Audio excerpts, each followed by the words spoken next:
নমস্কার সবাইকে। আজকে আমি নিউক্লিয়াস থেকে কিছু কিছু নিউমেরিক্যালস করিয়ে দেবো, আর আজকে কিছুটা থিওরি পোর্শন আমি করিয়ে দেবো নিউক্লিয়াস থেকে। আর নিউক্লিয়াসের সাইজ, শেপ, ভলিউম, এগুলো নিউক্লিয়াসের ভর সংখ্যার উপর কিভাবে নির্ভর করে তা দেখাবো। এখান থেকে নিউমেরিক্যালস বা 1 মার্কস এমসিকিউ আসতে পারে। আর নিউক্লিয়াসের ব্যাসার্ধের সাথে ভর সংখ্যার কি সম্পর্ক, ওইটা আজকে আমি এস্টাবলিশ এখানে করে দেবো। আর এখান থেকে কিছু নিউমেরিক্যালস করে দেবো। আর বোর্ড এক্সামের জন্য এতটুকু এনাফ। ঠিক আছে, কি বলবো? তাহলে লেটস স্টার্ট। দেখো, তো নিউক্লিয়াসকে আমরা গোলক হিসাবে কল্পনা করতে পারি। তার আগে আমরা বলে দিই যে নিউক্লিয়াসের মধ্যে কি আছে। দেখো, নিউক্লিয়াসের মধ্যে প্রোটন আছে, নিউট্রন আছে। ঠিক আছে, কি বললো? আচ্ছা, তো নিউক্লিয়াসের শেপ বা নিউক্লিয়াসের ভলিউমটা কত বেশি হবে তা নির্ভর করে নিউক্লিয়াসের ভেতরে কয়টা নিউক্লিয়ন আছে। নিউক্লিয়াসের ভিতরে জেনারেলি আমি একটু আগেই বললাম যে প্রোটন আর নিউট্রন থাকে। তো যত বেশি প্রোটন বা নিউট্রন থাকবে, ঠিক আছে, কি বললাম, তো নিউক্লিয়াসের ভলিউম বা নিউক্লিয়াসের আয়তনটা তত বেশি হবে, ঠিক কিনা? তো আমি কি লিখতে পারি, নিউক্লিয়াসের ভলিউম বা নিউক্লিয়াসের আয়তন নিউক্লিয়াসের আয়তন নিউক্লিয়াসের আয়তন ভি প্রপোর্শনাল টু নিউক্লিয়াসের মধ্যে যা থাকে নিউট্রন আর প্রোটনের সংখ্যার উপর নির্ভর করে। আর এটাকে আমরা বলি ভর সংখ্যা। ঠিক আছে, কি বললাম? নিউক্লিয়াসের ভলিউম আয়তন প্রপোর্শনাল টু এ। এ কি? ভর সংখ্যা। এ হচ্ছে কি ভর সংখ্যা। দেখো, আমি ভর সংখ্যা বললাম, ইটস এ নাম্বার। এই যে নাম্বার, মাস নাম্বার। ক্লিয়ার? এটা কি? Proton number plus neutron number. ঠিক আছে, কি বললাম? আচ্ছা,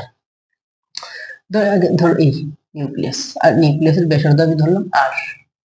তাহলে আর এর সাথে কিভাবে নির্ভর করে আমরা সেটা একটু ক্যালকুলেট করে দেখি। ঠিক আছে, তাহলে ভি প্রপোর্শনাল টু কি? এ। তো এক্সামে একবার এইরকম প্রশ্ন এসেছিল যে নিউক্লিয়াসের আয়তন তার ভর সংখ্যার উপর কিভাবে নির্ভর করে। তো ভর সংখ্যার উপর সমানুপাতিক। ঠিক আছে, কি বললাম?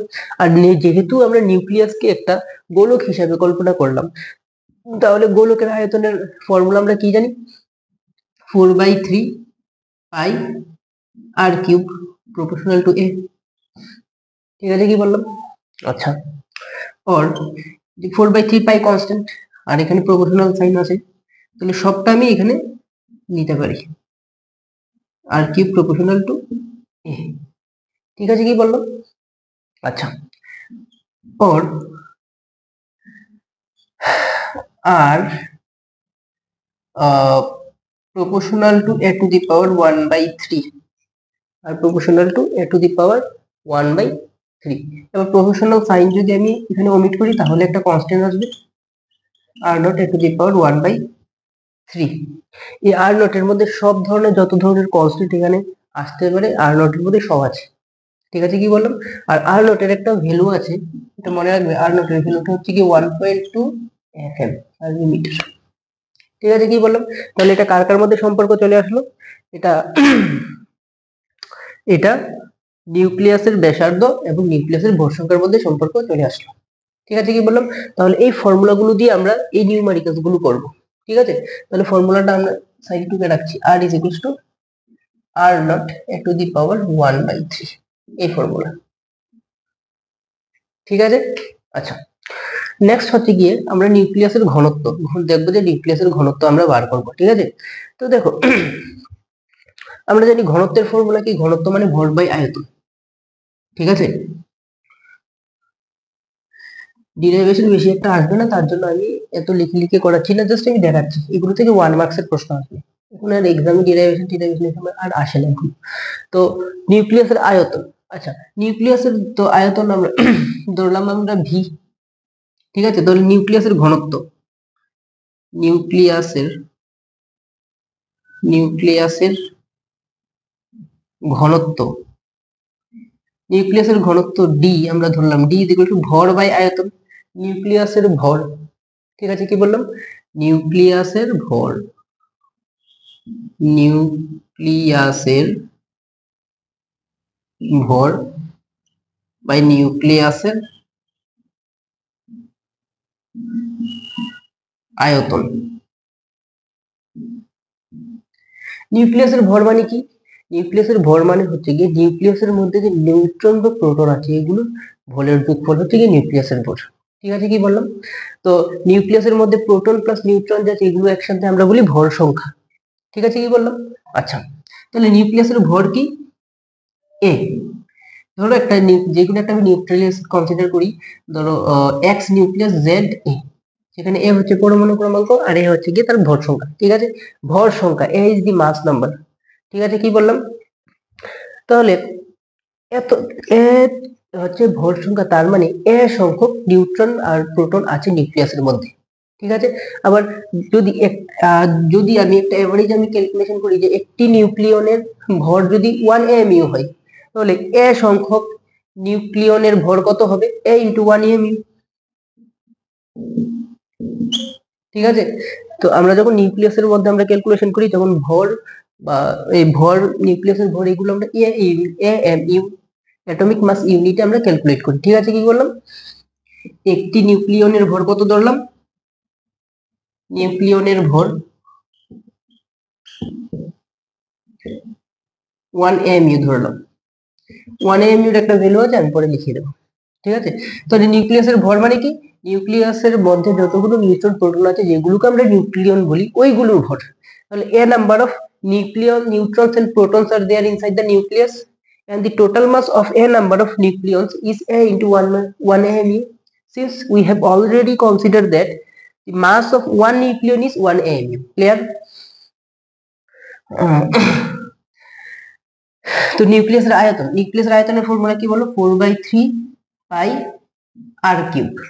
ঠিক আছে, কি বললো? আচ্ছা, তো আর এর ভ্যালুটা এখান থেকে তুমি যদি আমি বসিয়ে দিই, a into 1 amu divided by 4, 3টা উপরে দিয়ে চলে যায় 3, এখানে 4 পাই, এখানে আর কিউব যদি আমি দিই তাহলে কি হয়ে যাবে? এখানে আর নট কিউব ইন্টু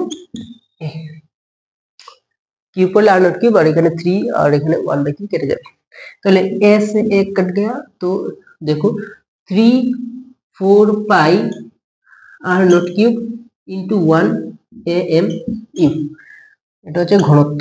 ঠিক আছে, আর ঘনত্বের একটা একটা নির্দিষ্ট একটা ভ্যালু আছে। ঠিক আছে, কি বললাম? আচ্ছা, আর এই ভ্যালুটা মনে রাখবে। ঠিক আছে, কি বললাম? আমি দেখি, আমি আর ক্যালকুলেশন করে সময়টা নষ্ট করি না, আমি ডাইরেক্ট আনসারটা দিয়ে দিচ্ছি।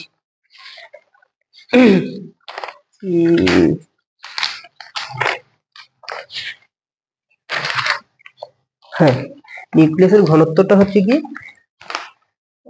2.3 into 10⁻17 KG per metre cube. ঠিক আছে, এখান থেকে অনেকগুলো জিনিস বোঝার আছে। কি কি জিনিস বোঝার আছে দেখো। ফার্স্ট, ভালো করে ঘনত্বের এক্সপ্রেশনে দেখো, 3 is a constant number, 1 mu is also a constant number, 4 pi and r naught is also constant. That is, তোমরা এখান থেকে কি দেখছো? এখানে কিন্তু a নেই, ভর সংখ্যা কিন্তু নেই, a নেই, তার মানে নিউক্লিয়াসের ঘনত্ব, the density of nucleus is independent of its mass number. Clear? নিউক্লিয়াসের ঘনত্ব তার ভর সংখ্যার উপর নির্ভর করে না। ঠিক আছে, কি বললাম? তাহলে এখান থেকে প্রশ্ন আসতে পারে যে তার মানে হাইড্রোজেনের নিউক্লিয়াসের যা ঘনত্ব হবে, একটা বিশাল বড় মোলের নিউক্লিয়াস, ধরো ইউরেনিয়াম, ওই নিউক্লিয়াসের ঘনত্ব সেমই হবে। কারণ কি বললাম? কারণ দেখো, কারণ এই এক্সপ্রেশন থেকে কি বোঝা যাচ্ছে? ঘনত্ব, density is a constant quantity and it is independent of mass number. It does not matter how big the nucleus is, the density of the nucleus will always be same. ঠিক আছে, কি বললাম? তো এখান থেকে প্রশ্ন আসতে পারে। ঠিক আছে, এই এই ফর্মুলাটা মুখস্থ করে নেবে। আচ্ছা, আর আরো কয়েকটা আমি ডাটা এখানে আমি লিখে দিচ্ছি, এগুলো মুখস্থ করবে, তাহলে ইজি হয়ে যাবে। যেমন 1 amu এর ভ্যালুটা কত? 1 amu এর ভ্যালু আমি এখানে লিখলাম যে 1 amu ইজ ইকুয়ালস টু, আচ্ছা এদিকে লিখে দিচ্ছি, এদিকে লিখছি 1 amu অ্যাটমিক মাস ইউনিট। ঠিক আছে, কি বললাম? 1 amu equals to 1.66 into 10⁻⁻27 KG. Clear? আরো আছে, ওয়ান এম ইউ কে যদি আমি এনার্জিতে কনভার্ট করি, ঠিক আছে, কি বললাম, ওয়ান এম ইউতে যদি আমি এনার্জিতে আমি কনভার্ট করি, তাহলে তাহলে এনার্জিতে কনভার্ট করলে 931.6 mega electron volt per C square. 1 mu কে যদি আমি energy, according to mass Einstein equivalence law, mass can be converted into energy, ঠিক আছে, ওই ফর্মুলা দিয়ে is equal to MC square দিয়ে 1 mu কে যদি এনার্জিতে কনভার্ট করি তাহলে এনার্জিটা কত আসবে, 931.6 mega electron volt per C square. Clear কি বললাম? তো এই ডাটাগুলো মুখস্থ রাখবে এক্সামের জন্য, জাস্ট বোর্ডের কথা বলছি, ঠিক আছে, কি বললাম। আচ্ছা, নেক্সট আমি নিউমেরিক্যালস গুলোর মধ্যে আসছি। দেখো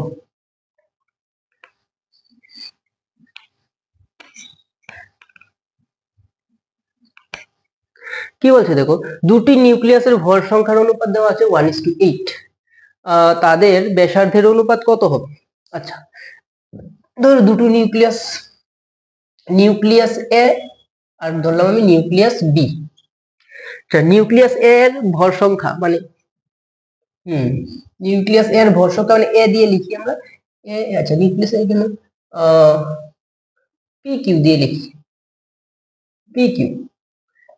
নিউক্লিয়াস পি এর ভর সংখ্যা, নিউক্লিয়াস পি এর ভর সংখ্যা কত, এপি, এপি কত, এপি, আচ্ছা এক্স ধরে নি, আর এ কিউ ইকুয়ালস টু 8 ধরে নি, তাহলে অনুপাত কত দেওয়া, মানে AP by A Q equals to কত দেওয়া, দেওয়া এক্স বাই 1/8, ঠিক আছে, কি বললাম, equation number 1।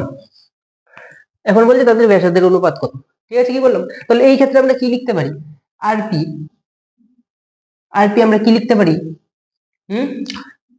R not A P to the power 1/3, clear.